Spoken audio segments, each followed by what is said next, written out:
आज हम एक ऐसी सच्ची कहानी के बारे में बात करने वाले हैं जो आपको अंदर तक हिला कर रख देगी। ये कहानी हमारे सिस्टम की एक ऐसी कड़वी सच्चाई को सामने लाती है जिसे देखकर आप सोचने पर मजबूर हो जाएंगे कि आखिर हम किस दुनिया में रह रहे हैं। ध्यान से सुनिएगा, क्योंकि शुरुआत में ये किसी सस्पेंस थ्रिलर जैसा लग सकता है, लेकिन दुर्भाग्य से ये बिल्कुल सच है।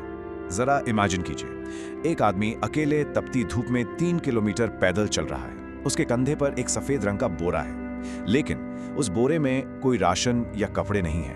आप विश्वास नहीं करेंगे, उस बोरे के अंदर एक इंसान का कंकाल है। जी हाँ, एक ह्यूमन स्केलेटन।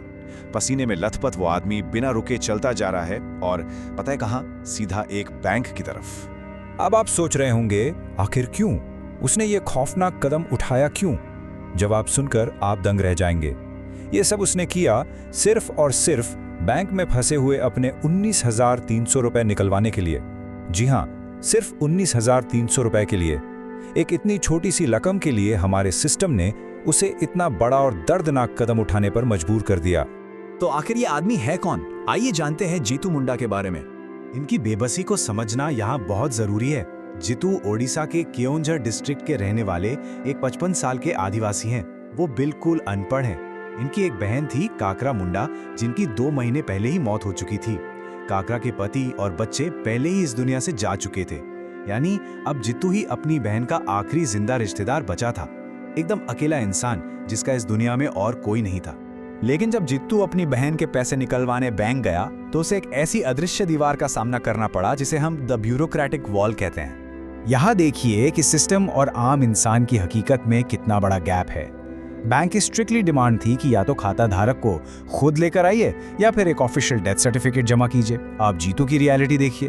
वो एक अनपढ़ आदमी है। उसे कागजी कार्रवाई, सरकारी प्रोसेसेस, इन सब का ABCD भी नहीं पता। ना उसे किसी सर्टिफिकेट का मतलब पता था, और सबसे बड़ी बात, बैंक में किसी ने उसे ठीक से गाइड ही नहीं किया।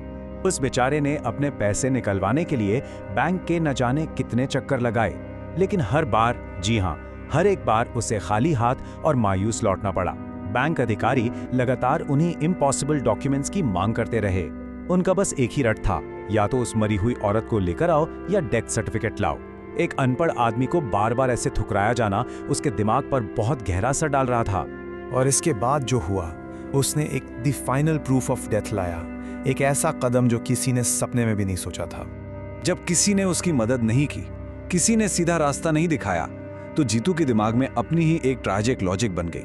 उसने सोचा कि अगर बैंक इस बात पर विश्वास करने को तैयार ही नहीं है कि उसकी बहन मर चुकी है, तो ठीक है, वो उन्हें एक ऐसा सबूत ला कर देगा जिससे वो चाहकर भी झुठला नहीं पाएंगे। वो सीधा शमशान घाट गया। वहां जाकर उसने अपनी ही बहन की कब्र खोदी, उसके अवशेष, उसके कंकाल को बाहर निकाला और एक सफेद बोरे में भर लिया। जीतू के लिए यही उसका डायरेक्ट प्रूफ था, एक अनडिनाइबल सबूत। उसने उस बोरे को उठाया और उस चिलचिलाती धूप में 3 किलोमीटर तक अपने कंधे पर ढोते हुए सीधा बैंक की तरफ चल पड़ा।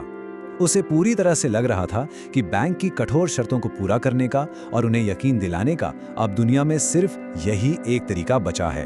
अब जरूरत है थोड़ा पीछे हटकर इस पूरी घटना का विश्लेषण करने की, जहां हम क्लियरली देख सकते हैं हमारी रूरल इंस्टीट्यूशंस का सबसे बड़ा फेलियर। एक बात सोचिए, ग्रामीण बैंक आखिर बनाए क्यों गए थे?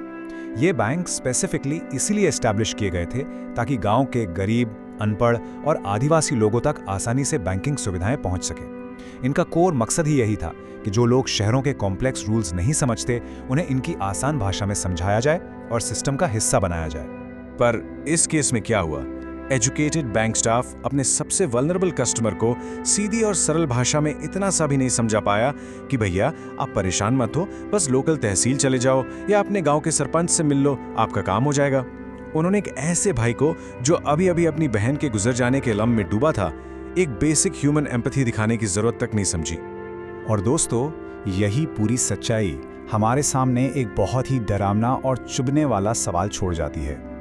अगर एक गांव का बैंक, जिसे बनाया ही इन्हीं मासूम और अनपढ़ लोगों के लिए गया था, वो अपने सबसे बेसहारा कस्टमर को एक आम से डॉक्यूमेंट के लिए गाइड नहीं कर सकता, अगर हमारा सिस्टम इतना रिजिड और अंधा हो जाए कि एक इंसान को सबूत देने के लिए अपनी सगी बहन की कब्र खोदनी पड़ जाए, तो क्या उस पूरे इंस्टीट्यूशन का बेसिक पर्पस ही मुकम्मल तौर पर फेल नहीं हो गया है?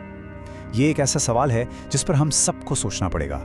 आज के इस विश्लेषण में मेरे साथ जुड़ने के लिए बहुत बहुत शुक्रिया।